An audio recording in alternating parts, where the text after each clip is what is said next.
Ar neinteresanto rītslo un rību grupu pildam 5. uzdevumu.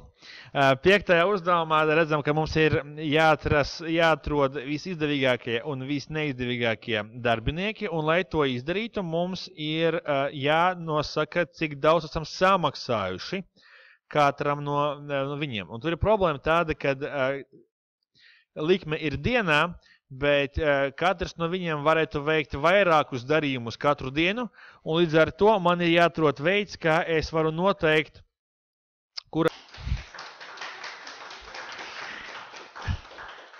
nesankcionēti viņi to dara. Tagad skatāmies, ko mēs šeit izdarīsim. Pirmais solis, ko es šeit izdarīšu, es sakārtošu šo tabulu augošā secībā, ņemot vērā 3 kritērijus – datumu, uzvārdu un vārdu. Kā es to daru? Es eju uz data izvēlni, un šeit, izmantojot sort, es šo visu lietu laimīgi kārtoju. Tātad sort by pirmais līmenis ir datums, add level, then by uzvārds, add level un then by vārds. Kāpēc es to daru? Kāpēc ir tieši šāda secība? Jo es gribu panākt lūk šo te gadījumu. Es gribu, lai cilvēki, kuri vienā un tajā pašā dienā veic vairākus pirkumus, garantēti ir secīgi salikti manā tabulā. Nav tā, ka šīs datums Lūsim Mārim ir šajā rindiņā, un otrs tāds pats datums ir kaut kur tālāk. Man obligāti ir jādara tā, lai visi būtu pēc kārtas. Ja, kā mēs varam redzēt, lūk šeit, lūk apakšā Koja Juris, viņš arī ir 1:1, Dubika Ailite, viena pēc otras, lai pagatē nepareizi, jā, Koja Juris, lūk, tāpat diena. Ir svarīgi, lai šie cilvēki, vieni tie paši cilvēki, būtu sagrupēti viens pēc otram tajās pašās dienās. Tas ir svarīgi. Ok, ja esmu to izdarījis, es varu mēģināt tagad meklēt algas. Tā, pieliksim klāt sev šeit vienu koloniņu ar nosaukumu alga. Okay, ar nosaukumu alga.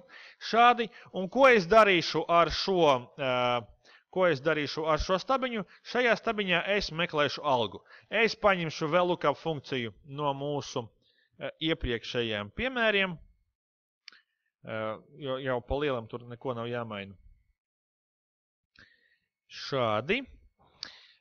Tātad šeit, kas man mainās, redzēt, ka es daru to pašu, es meklēju pēc uzvārda vārda darbinieku, bet vienīgais man vajag nevis 4. kolonu, bet gan 5. kolonu. Šādi. Rezultātā es piemeklēju man vajadzīgās summas. Ļoti labi. Bet tagad skatāmies, kas notiekās. Man vajag, lai šeit pirmajā vietā parādās 53, un otrajā būtu 0, jo viņam vairs nav jāmaksā alga šajā dienā. Pirmo reizi ir jāmaksā, otro reizi nav jāmaksā. Un, lai sasniegtu šo efektu, es lietošu lūk šādu loģisko pārbaudi. Ja? Es nelietošu tabulas nosaukumus, es lietošu šūnas, lai tas skatītos vienkāršāk un īsāk, bet būtībā mana ideja izskatās šādi. A1 pielīmēt B1 pielīmēt C1 nav vienāda ar A2 pielīmēt B2 pielīmēt C2. Tagad pamēģināsim saprast, ko es ar šo visu gribēju pateikt. Līdzīgi kā iepriekšējā uzdevumā, ar šo pielīmēšanu esmu izveidojis unikālu identifikatoru. Tad man ir datums, vārds, uzvārds salīmēts vienā garā čupā. Un tagad skatāmies. Ja šie nesakrīt, ja iepriekšējais nesakrīt ar esošo, tas nozīmē, ka mēs piešķiram algu. Un šeit rezultāts ir true. Kā mēs zinām, ja es true reizināšu ar kaut kādu ciparu, rezultātā es iegūšu ko? To pašu ciparu. Bet tagad skatāmies, kas notiksies šajā posmā. Šeit kas notiek? Šī daļa augšējā izskatās šādi. Tātad 39,201 Lusis Māris. Un šī daļa izskatās tāpat. Tātad šeit neizpildās nosacījums. Rezultāts ir false. False reiz cipars būs cik? 0. Tādā veidā man izdevās atlasīt tikai vienu maksājumu. Redzat, arī šeit tikai viens maksājums. Lūk, ir šeit. 16. datumā Lusis veica 3 darījumus, un tikai par vienu tiek aprēķināta alga, par pārējiem nav. Lūk, šādi esmu uztaisījis. Kad šis ir gatavs, es varu palaist paivetu, samest uzvārdus un vārdus skaisti šeit, stabiņā, un tālāk ar calculate field aprēķināt peļņu.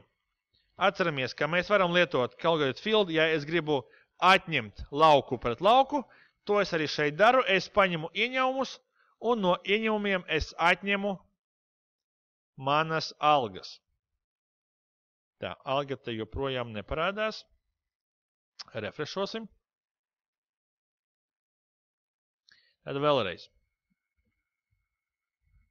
Peļņa, ieņēmumi mīnus alga. Ok? Lūk, ir mūsu peļņa katram darbiniekam.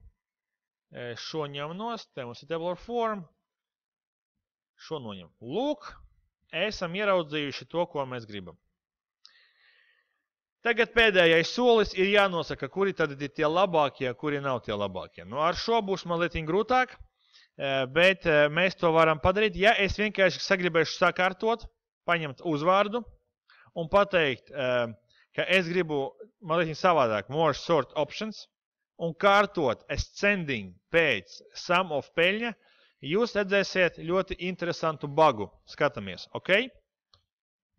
It kā viss ir labi, it kā viss augošā secībā tiek ierakstīts no mazākā uz lielāko, bet šie gadījumi šeit bojā visu.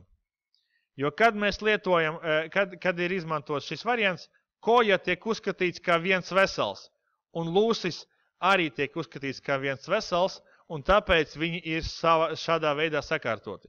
Kaut gan īstenībā labākais ir Zaharovs, ja viņš viens pats ir sapelnījis 100,000, viņa peļņa ir 100,000, tad Lusim sanāk, ka viņam abi divi, bet pivot table viņu liek šādi, jo tas ir viens vesels. Ja? Tā kā te ir tādi mīnusiņi, ar kuriem ir jāreikinās, ja jūs lietojat pivot table un šeit mums ir šādi lauki kopā salikti. Tāda ir tā mūsu problēma. Bet pa lielam esam ieguvuši to rezultātu, kuru mēs gribējām.